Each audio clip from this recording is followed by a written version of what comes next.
We don't see the decay from altitude. We don't see it from an elevated position. We are like the frog boiling in the pot as the temperature slowly increases 1 degree at a time. 1 degree at a time. 1 degree closer to death. 1 degree closer to failure. That is why to win tactically, we have to think strategic all the time. Think strategic all the time. Now that you know what you're trying to achieve, ask yourself this question. Ask yourself this question before any action or any inaction. Ask yourself this question. What I am doing, what I am about to do, is it going to help me get where I am going? Is this action going to make me stronger or weaker?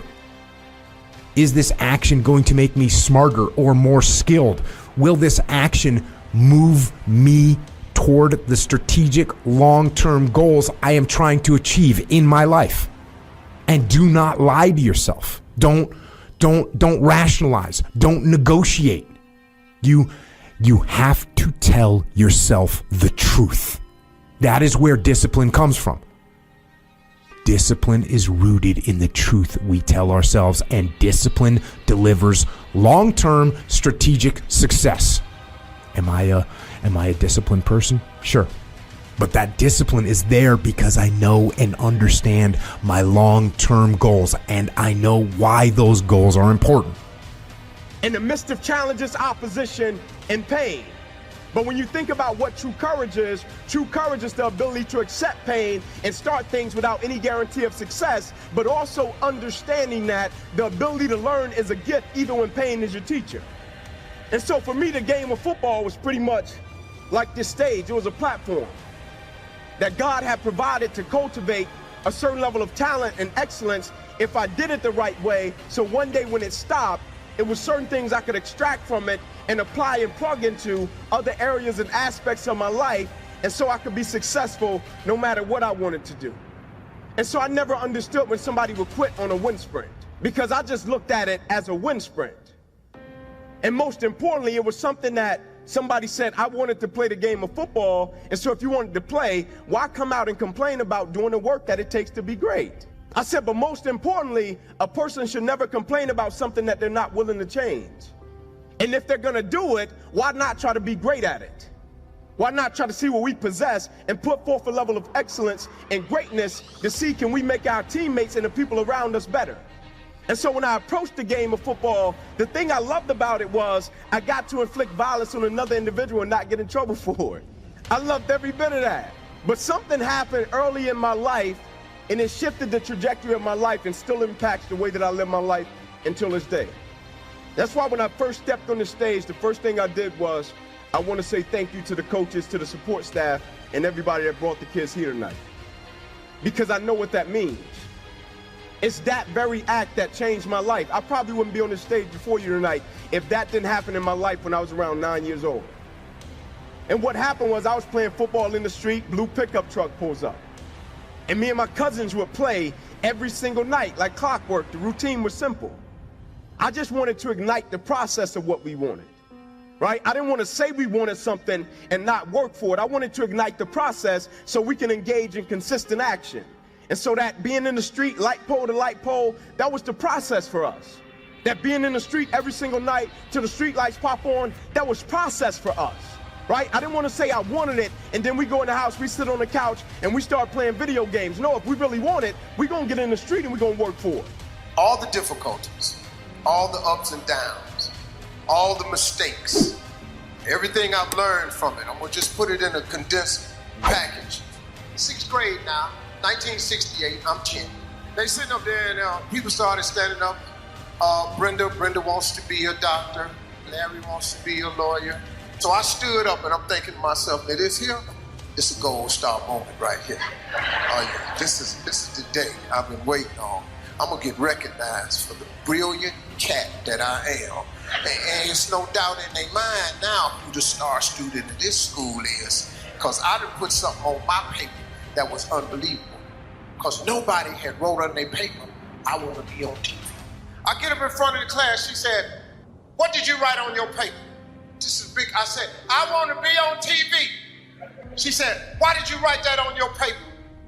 I said, because that was our assignment for today. She said, and what made you think you could write such a thing on your paper? Who do you know on TV? I said, nobody. She said, anybody in this school ever been on TV? I said, no, ma'am. She said, anybody in your neighborhood ever been on TV? I said, no, ma'am. She said, well, what makes you think you can be on TV? And she crushed me. I said, I don't know, but that's what I want to do. She said, I'm going to call your house and I'm going to tell your mother that you're a smart aleck. So when I got home, she on the front porch. And she said, what did you do up at that school? I said, well, Mama, I just did what she asked me to do. She asked me what I want to be. I wrote, I want to be on TV. She said, why did you write that on the paper? I said, because Mama, that's what I want to be. She said, when your daddy get home, I'm going to tell him you've been up at the school being a smart aleck. So he comes home, he takes his bath, and he's reading the paper, and afterwards, he said, boy, come in here. He said, what is this your mama telling me you did up at the school? And she's standing there. Tell him what you did. And I said, I wrote on a piece of paper, I want to be on TV. He said, what you do that for? I said, because that's what the teacher asked us, Daddy, what we want to be. She said, and you being up there being smart, he gonna put a smart answer, he want to be on TV. My father looked at me and said, well, what's wrong with that? He was going, well, Slick, he gotta be more reasonable like the teacher said. He said, well, you know, that don't make no sense. That's what the boy want to be. She said, he can't do what he want to do. Got to do like the teacher said. He said, boy, go in your room. Come in the room a little bit later on. He said, boy, what you write on your paper? I said, I want to be on TV. He said, well, what she want you to put on the paper? I said, I don't know, Daddy, like a policeman, ball player or something. That's what all the rest of the boys. He said, well, put that on the paper. Take it back up to the dream-killing heifer. So he said, now take that paper and put it in your drawer. He said, every night before you go to bed, read your paper. He said, every morning when you get up and go to school, read your paper. I did it. If you turn on your television set 7 days a week, I'm on there somewhere, because that is a principle of success that all successful people know. If it is written, so shall it be. That's the deal. And so when I've been telling you to get that goal, get that dream, and I'm just been telling you drive it and drive it and drive it and drive it, what I've been talking about is consistency. And for some of you, for real, you'll never have it, you'll never be it, you'll never do it because you don't have any consistency. You, listen to me, you're killing me and you're killing yourself. You start and you stop, and you start and you stop, and then you start and you stop. And your goal, you got the on the wall, you got the Bentley on the wall, you got the gated community on the wall, you got the degree on the wall, but the problem is you keep starting and stopping and starting and stopping. And all I'm asking you to do for me is I'm asking for some consistency. All right, so I'm talking about the power of 21. Are you hearing what I'm telling you? I'm talking about doing something for 21 straight days. Now, it may not work. I remember when I first did this, the first thing I started, my boy Hollering Hill, he gave me a book called a Book of Proverbs, right? And he told me to read like a book of Proverbs a day for 21 days. Like he's like, just start a habit. For real, we started with reading Proverbs, something real simple, but he said, if you can do something for 21 days, like you'll never have to think about it. I don't know if you caught what I told you this morning. I woke up at 3 o'clock this morning, 3 o'clock, burnt out, tired, like, yo, I can't do it. I just, boom, went back to sleep, boom, 3 minutes later, my body woke me up. What am I saying to you? I'm telling you consistency, habits. My body like, yo, I don't know what you're doing. I don't know what you think you're doing, but we don't do that. Sleep is for suckers. Get up. Listen to me, not my mind. My body kicked in and said, get up. We talking about consistency. And so I read the book of Proverbs, 21 straight days, right? And I started doing other stuff. I said, we're going to exercise for 21 days. I just started trying to do stuff for 21 days to see if I can do it. And what I discovered is, for real, and I'm going to be honest with y'all, I did 14 days, then I started all over again. This time I did 16 days, then I started all over again. And I did 18 days, then I started all over again. And I did 21. Some stuff I can do 21 straight days. Some stuff I got to start and stop and start and stop and start. But when you get to 21, there's power in consistency.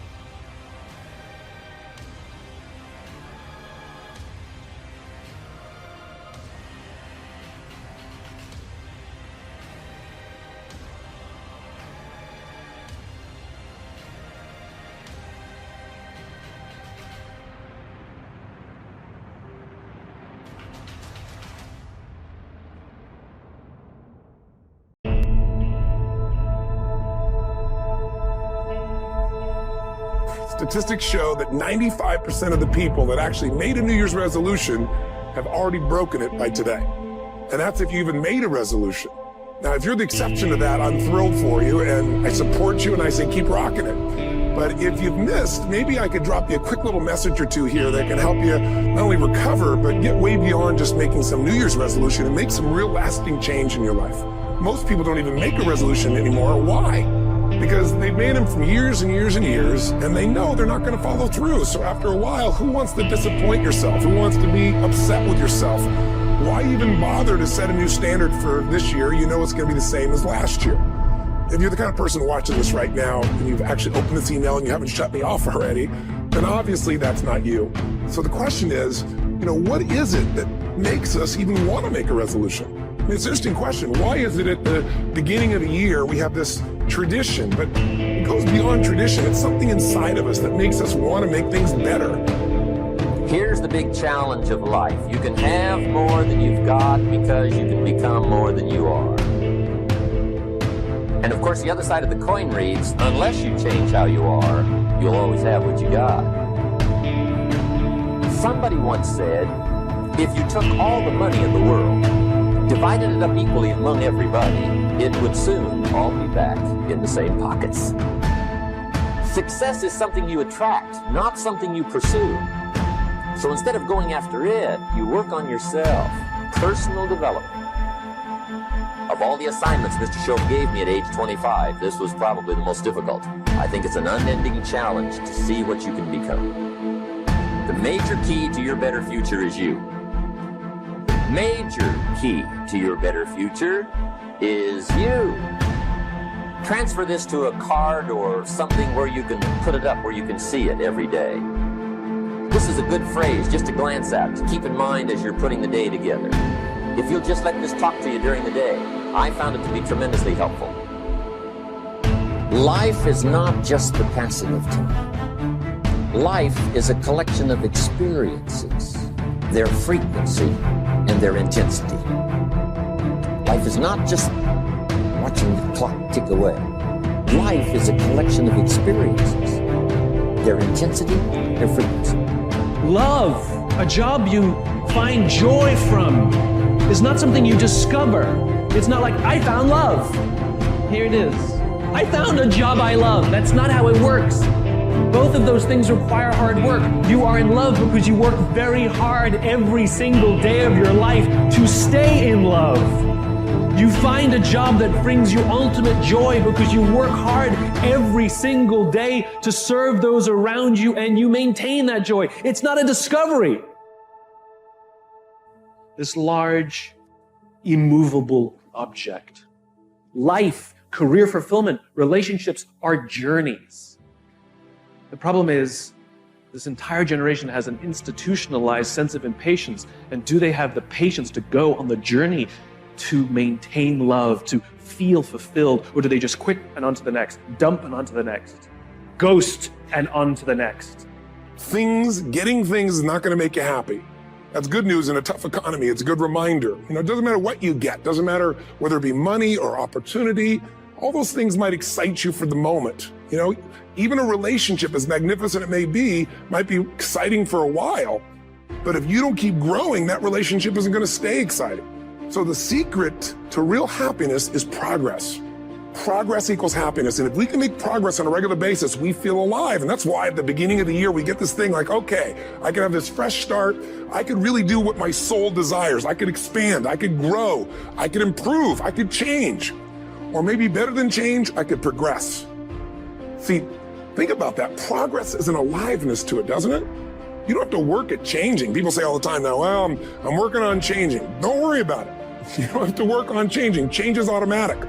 Your body's going to change whether you want it or not as the years go by. And no matter how hard you work, there's going to be some changes going on there. The economy is going to change no matter what you want it to do. The weather is going to change. Relationships are going to change. Everything in life is always changing. We don't have to work on change. Change is automatic, but progress is not. So if you want to make real progress, then you really got to look at your life in a different way. You got to say, I got to take control of this process and not just hope it's going to work out like people do who make a resolution. Because really, isn't that what they're really doing at the beginning of the year? They're saying, well, here's my resolutions for the year, and they really basically tell you their wishes. It's their wish list. It's what they hope it all comes together. And then they call it a resolution, but they don't know what a resolution is. Learning to work primarily on yourself. How do you develop an above average income? And the answer is, become an above average person. Some people want to be successful, they don't even work on their handshake. They let it slide, they don't understand.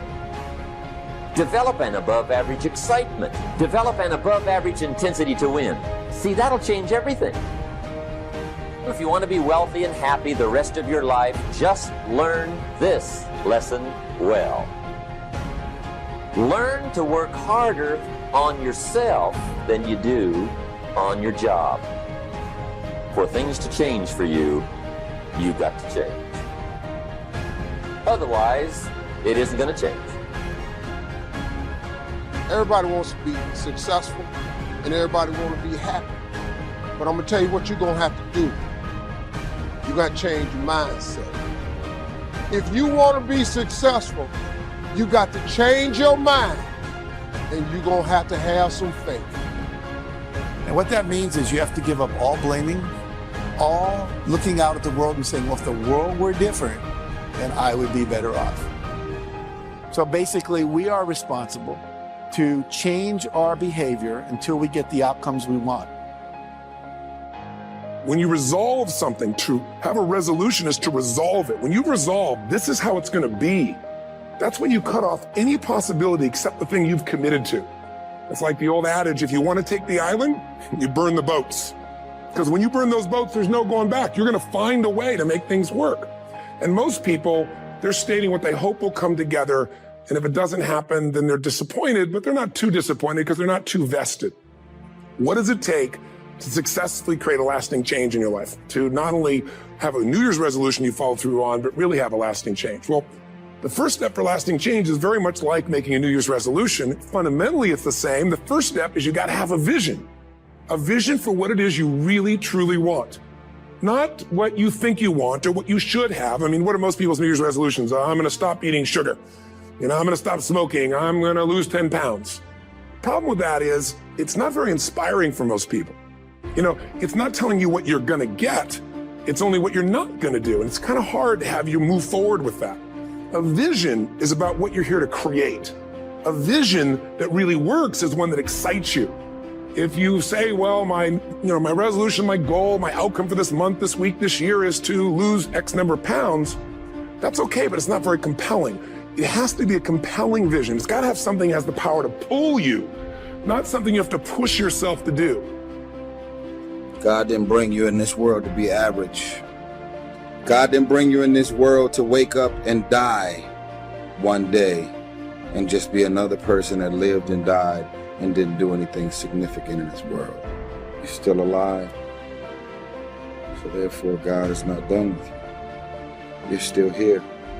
God has a plan for your life. God has things in mind for you beyond anything you could ever imagine. You know what I discovered? When you're working at your dream, somebody said the harder the battle, the sweeter the victory. Oh, it's sweet to you. It's good to you. Why? See, when it's hard and there's a struggle, see, what you become in the process is more important than the dream. That's far more important. The kind of person you become, the character that you build, the courage that you develop, the faith that you're manifesting. Oh, it's something that you get up in the morning, you look yourself in the mirror, you're a different kind of person. You walk with a different kind of spirit. People know that you know what life is, that you have embraced life. You know it was hard, but you did it hard. Key phrase: self-protection leads to mediocrity. Self-service leads to fortune. Self-investment leads to fortune. Look, if you want to get rich, you want to be really successful. When I say rich, I'm not talking about money. I'm talking about a rich life, freedom, time with family, choices, get to do what you want. You get to move where you want, go where you want, do what you want. My dad died when he was 52 years old. My dad worked his whole life to provide for 5 kids and his wife, and he did his job, and then he died. That's not the program I want to get on. Is that the program you want to be on? My dad died, he bought his dream house 9 months before he died. He leaves 2 10-year-old boys, one of me. I'm a twin. 2 10-year-old boys, never got to enjoy us. I never got to enjoy him. Why? Because he worked so hard with no concept of freedom. He had a good job, he made some money, but he was basically imprisoned in his thinking that work is hard.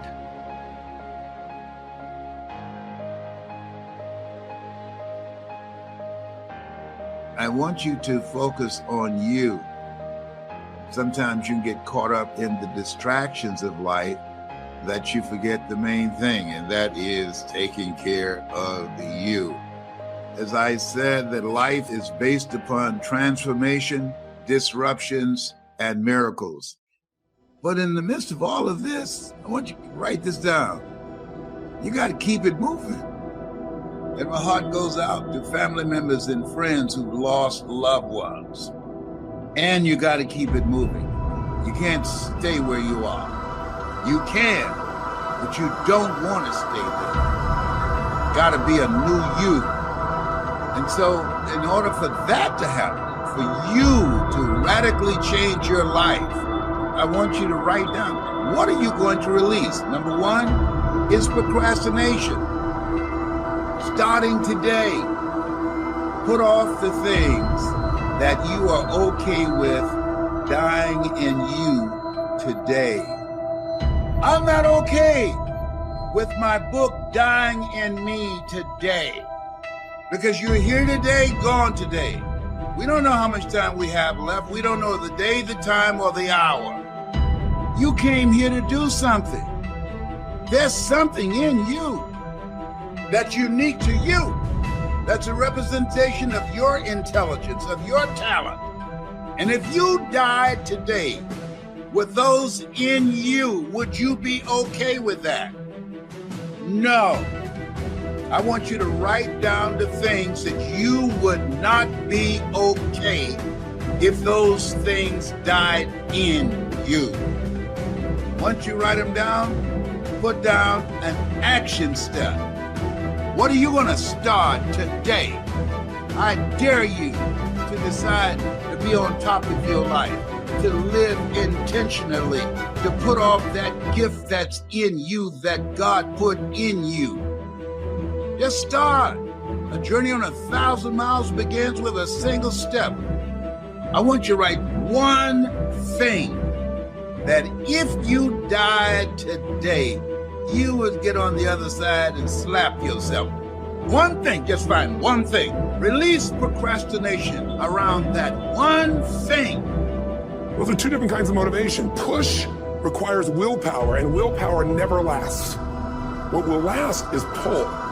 Having something so exciting, so attractive, something you desire so much that you have a hard time going to sleep at night, you get so up early in the morning to rock it and take it to the next level.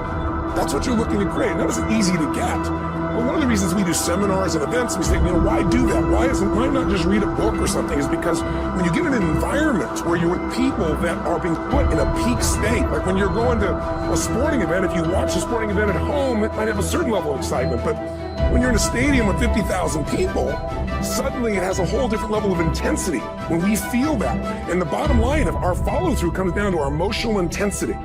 In a different state of mind, you're going to come up with a much better and a more exciting vision than if you're sitting on the couch going, okay, what are my new resolutions for this year? And you're doing it the morning after the new year started, you're a little inebriated, and the football game's on in the background. Probably not going to have the power of focus there. Probably not going to have the power of the energy to create something that's going to pull you for this year. And you got to do that. So it's got to be a vision that's compelling. Something that you know it's going to be a gift to make sure that it happens. And also, along with that compelling vision, you got to have strong enough reasons that you're going to follow through when the going gets tough. That's one of the biggest things missing for most people. They say, this is what I want to do.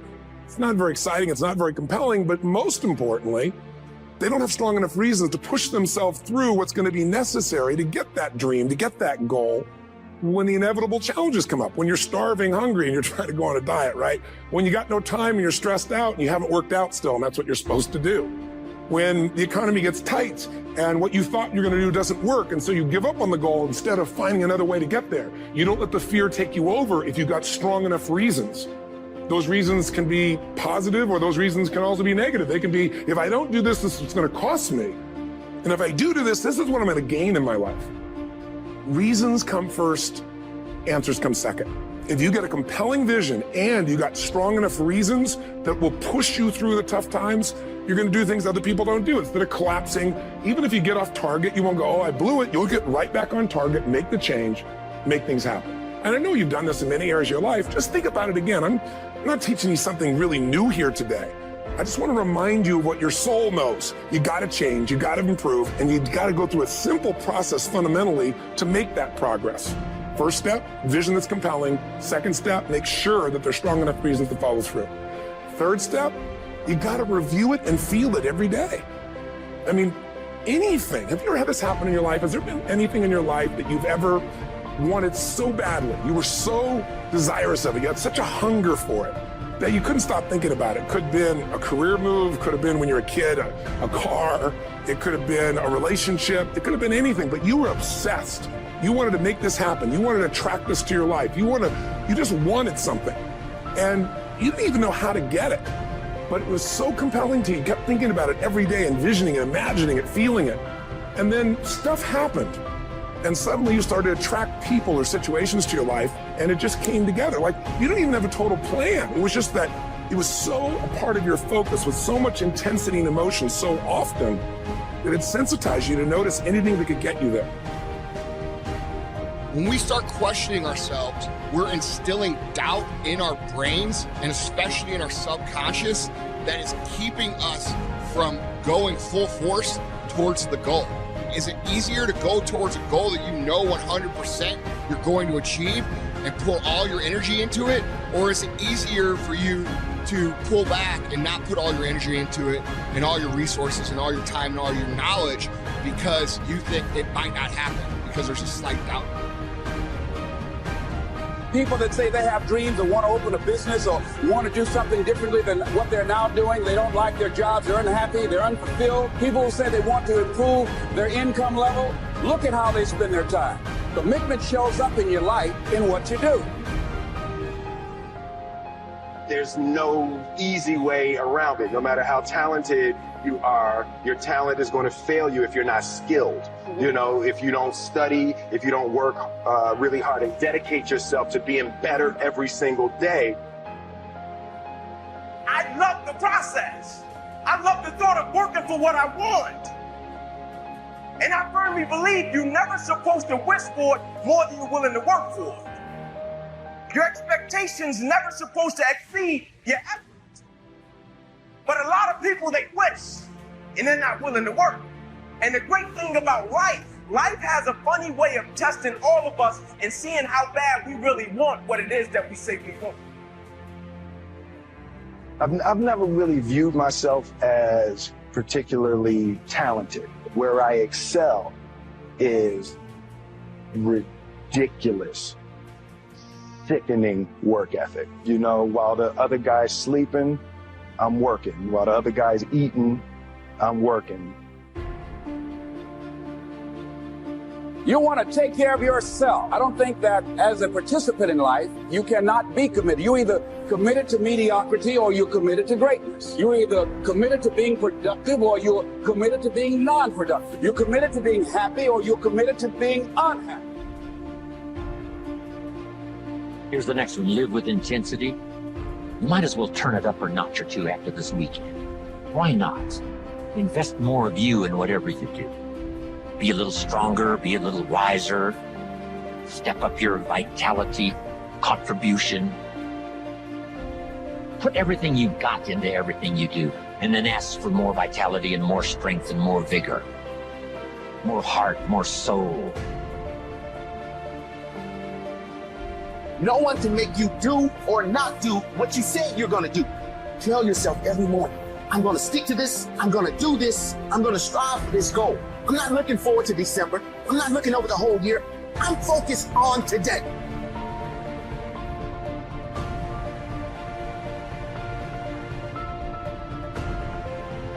It's a bigger dream waiting for you, just waiting for you to step into it. To step into it. Your life is big. Your life is huge. And we spend so much time wanting to be in somebody else's life.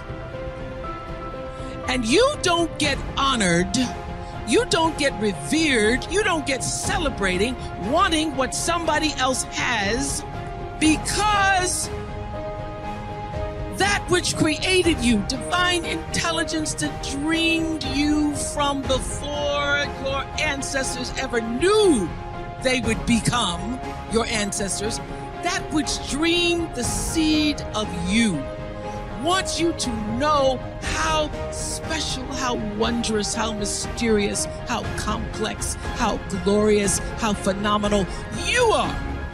And you get no credit messing in somebody else's territory or trying to have power over something you have no control. Another one of my favorite teachings is The Wizard of Oz. When the Wicked Witch of the West says, go away from here because you don't have any power here, you have no power in any territory other than your own. Oh, but you are the master of that. You get to be the master of your own fate. You get to be the captain of your own soul. And if you just manage that, if you just took care of your territory, oh, the glorious, glorious, glorious, wondrous, wondrous opportunities and possibilities that are waiting for you. So the question is, what are you resisting? What are you pushing against? What are you not allowing? What are you blocking because you have this idea of who and what you're supposed to be, instead of leaning into the dream that's already been created and waiting for you. It's waiting for you. And the second, it's an instant thing.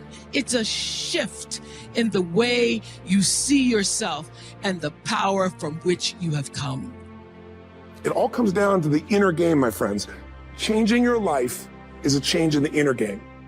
The outside world you can't control, but you have absolute control over this one if you learn the dynamics of what shapes you. And identity is one of those simple, clear, fundamental basics that if you start to shift it, everything else will shift in your life as well. Some people, by the way, have to have more than enough money to do what they want, when they want, where they want, with whomever they want, contribute the way they want. And if that's their must, they find a way. I know that sounds overly simplistic, but it's true. Now, somebody once said you can take all the money in the world out of the hands of everybody, out of all the wealthy people in the world who are really successful, give it to other people. It wouldn't take too long. Those people would have it back in their hands. It's not because they're manipulative. It's because they have a standard. Some are manipulative, don't get me wrong, but they've got a standard of what they're going to find a way to make happen. I'm just simply saying to you, take those 3 magic words and live them. Raise your standard. And if you really want to do it, then I'll tell you the most important secret. Have you ever done this? Have you ever told yourself you're raising your standard? Okay, I'm gonna go make this happen. I'm gonna go make this much money. I'm gonna transform my kids. I'm gonna create the ultimate relationship in my life. I'm gonna transform my body, whatever it is. And then you don't have strong enough reasons and you don't use it. You don't follow through. It's because you didn't back up your standards with what makes those standards real, and that's rituals. Rituals are where the power is. Whenever we do our Robbins results coaching, we say Robbins equals results. The way we get results with people, it's the same way if you listen to my Ultimate Edge program, or back in the old days, Personal Power, or if you went to one of my seminars. You know what I do is I take these huge challenges you got and we break them down to little bite-sized steps. Little things you do each day that after you do them, you get so much momentum that it's easy to succeed. You're not overwhelmed. You have these victory day after day after day on little things. If you went through Ultimate Edge, I'm sure you learned about the hour of power, or the 15 minutes to be able to be fulfilled, or 30 minutes to thrive, where you literally just condition your body and emotion with a couple little rituals. So it doesn't matter what's going on in your world. You feel that strength, and it's not fake. It's not some pump up. It's coming from inside you, and it works. Rituals define us. See, All the results in your life are coming from your rituals. They start with a standard and then have rituals that follow it up. Like, for example, if you are where you want to be physically, you have very different rituals than if you're not where you want to be physically. If you're overweight, you and I both know you got a different ritual than if you're physically fit. Completely different. You get up in the morning, what's the first thing you do if you're fit? Your shoes are there, you roll over, doesn't matter how you feel, you put on your shoes, you lace them, you start walking, or whatever that ritual is. If you're overweight, you roll over and you have a very different ritual. You might roll over several times to turn the alarm clock off. You go in and get your mocha, smocha, whatever, special coffee. You stop by at Starbucks, whatever the case may be. You have your nice sugar muffin. It's supposed to be really nice for you. Whatever you do, it's a different ritual. If you have a great, passionate relationship, you have very different rituals in how you come home than if you have a lousy relationship. You come home and the first thing you do is you're tweeting somebody or you're emailing or flipping on the news or you don't even come home. And what are the rituals? Whenever I study people that are successful, what I look for is what's the standard they hold themselves to? And then what are all those little rituals that add up? Because think about it. Success and failure are not giant events. They don't just show up. You don't just suddenly become successful or suddenly have this cataclysmic event that makes you fail. It may look that way, but failure comes from all the little things. It's failure to make the call. It's failure to check the books. It's failure to say, I'm sorry. It's failure to push yourself to do things physically that you don't want to do. And all those little failures day after day come together until one day some cataclysmic event happens and you blame that. That event happened because you missed all the little stuff. Do you agree with me? And success, by the way, is not some overnight event. It's all these little things. Success is having a vision. Success is making it compelling. Success is really seeing it, feeling it every day with strong enough reasons. Success is feeling the sense that I'm here to grow and I'm here to give something to the world more than just myself. Success is caring about other people. Success is calling and saying, I love you in the middle of the day for no damn reason. Or sending a note. That'll change your relationship. Have a ritual of something funny, playful, or a surprise you do. How many relationships are dead today because they have no surprise rituals anymore? You need to have some rituals, some cool things you do that nobody else does that gives you a better life than anybody else has. I'm certain that part of the reason why people let goal setting slide is because it is a lot of work. As I said, you'll be constantly revising your lists of short-range and long-range goals, rearranging them, refining them, redesigning them, establishing different priorities, adding new goals, perhaps deleting others. It's interesting that so many people work hard on their jobs, but they don't work hard on their futures. They let that slide. Some people live such mediocre lives that at the end of the day, they don't know whether they're winning or losing. They just go through life with their fingers crossed. I know most people don't make definite plans, but don't let that be you. The guy says, well, you work where I work, but the time you get home, it's late. You've got to have a bite to eat, watch a little TV, and get to bed. You can't sit up half of the night and plan. And this is the guy who's behind on his car note. He's a good worker, hard worker, sincere. But I've discovered that you can be sincere and work hard all your life and wind up broke and embarrassed. You've got to be better than a good worker. You've got to be a good planner, a good goal setter. You've heard the old saying, the people who fail to plan are planning to fail. It's true. So work on your plans. Put yourself in the top few percent who put this power to work for themselves. Writing your goals down also shows you are serious. And to do better, you must get serious. The first key to discipline is awareness of the need for and the value of discipline. And especially the discipline to make the changes. What will it take? What must I do? And what must I become to get all I want from my life? The second key is the willingness.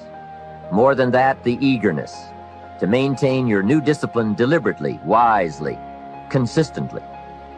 I'm not competing with somebody else. I'm competing with what I'm capable of. Magic formula. Because most of us lower our standards. Why? Because who you spend time with, my friends, is who you become. One of the biggest reasons I started going to seminars when I was like 17 is I had nobody around me as a great role model. I could read about somebody, but being around people, being in that environment was very different. Finding a way to go to work with someone who lived that standard of life was very different. You get around people with low standards and you compete with it. You don't need to compete with it. It's like, okay. I mean, remember Jerry Springer? I don't know if he's still in the air, but you know, I remember he used to get people on the show and I thought, where would he find these people? And why would people watch? I'll tell you why they watch. They watch these people and go, my life's still pretty darn good compared to that person. Look at them. You don't have to change your life. All you have to do is find somebody with a lower standard and you'll feel good about yourself. But if you feel that good feeling, it's an illusion. The only thing that's going to make you happy, my friend, and this year or any other, is to step up. It's to raise the standard. It's to discover what you're capable of and feel that incredible power of pushing through whatever's holding you back and get to the other side of more of your true self. That's what this game's all about. And look at the best in the world in anything. Tiger Woods, what's his vision? To win golf tournaments? No, to be the best that ever lived. That's his goal. That's his vision. But here's what's interesting. He backs it up with rituals. If you just have a vision and you don't have the rituals, stop lying to yourself. His rituals are, he started doing things nobody did before. He went and started lifting weights. Golfers lifting weights? No way.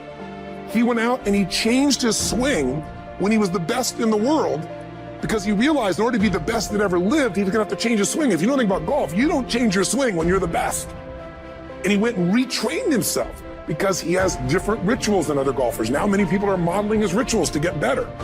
It's amazing. You know, you look at somebody like Michael Phelps, the 2008 swimmer, won 7, only 2 people I think in history, if I remember correctly, that have gotten 7 gold medals in one session. And here's a guy, he's got number 6 under his belt and he's exhausted and he's going in for that final swim. I'm sure you remember. And how does the guy win? By 1/100th of a second.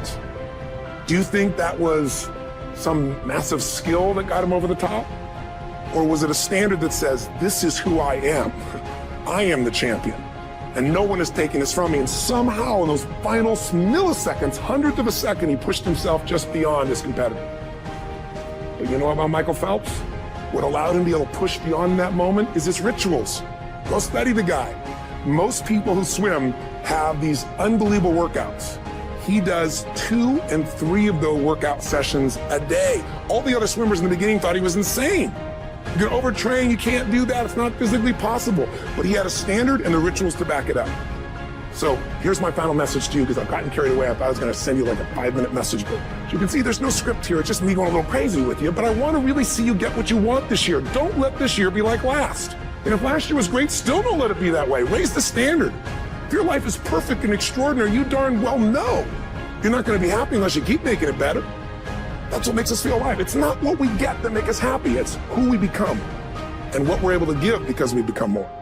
That sense of contribution is what creates the deepest meaning. So here's my assignment for if you want one. If you want to go from conversation to some action, here's a simple thing to do. What's an area of your life right now that you really want to improve? What's an area that's important to improve? If your body's great, how about your career? If career's great, how about your relationships? Intimate one especially, or your kids, or your relationship with your creator, spiritual side of your life. Or is it your finances? Figure an area that really matters. Decide on that area. Number 1, write down what your life is like in that area right now as specifically as possible. So you might say, well, I'm 13.5 pounds overweight, whatever the weight is, whatever the situation is, or my body fat's like this, or I wake up exhausted in the morning, and you write the truth of where you are right now. So you're real clear. Or I'm not in a relationship. I say I want a relationship, but I'm not in one, and I don't seem to find them. All the good ones seem to be gone is my belief. And I really do want one, but I don't have it. Whatever your definition. Or I'm in a relationship, and God, I wish I wasn't in a relationship. I'm planning my escape, wherever you are. Or I have a wonderful relationship. We love each other, but there just isn't enough passion. Just write the truth of where you are. The area you want to change, but write how it is. Achieve greatness in little things. Take on difficulties while they are still easy. Do great things while they are still small. The sage does not attempt anything very big and thus achieves greatness. Greatness comes from being in the moment, here, present, in the now. The sage confronts difficulties but never experiences them. This is the idea of thinking small. And finally, I'd like to see you change from this thought. Change from seeing yourself as separate to seeing yourself as connected to everyone and everything in the universe. Here's the secret of making it a great year. Every day, serve someone. Every day. Every day add value to people. Every day serve one. Every day live the intentional life of doing for others, sometimes what they cannot do for themselves. And if you will put people first and add value to them and serve them, it becomes absolutely amazing what you and I are going to have and achieve, how we're going to help people, and in return, how it comes back to us. Benjamin Franklin said this: "No one is useless in this world who lightens the burden of someone else." If you're helping someone else lift a load in your life, you become a very useful person. Mahatma Gandhi said that the best way to find yourself is to lose yourself in the service of others. But perhaps on this kind of a theme, my favorite quote is from Albert Schweitzer, who said, "I don't know what your destiny will be, but one thing I do know. The only ones among you who will be really happy are those who have sought and found how to serve." Well, he's right on. The happiest people are not always the most successful people, but they're the ones who serve the best. I've met a lot of unhappy, successful people, haven't you? But I've never met an unhappy person that gave their life of serving and giving and adding value to other people. Martin Luther King Jr. said, everybody can be great because everybody can serve.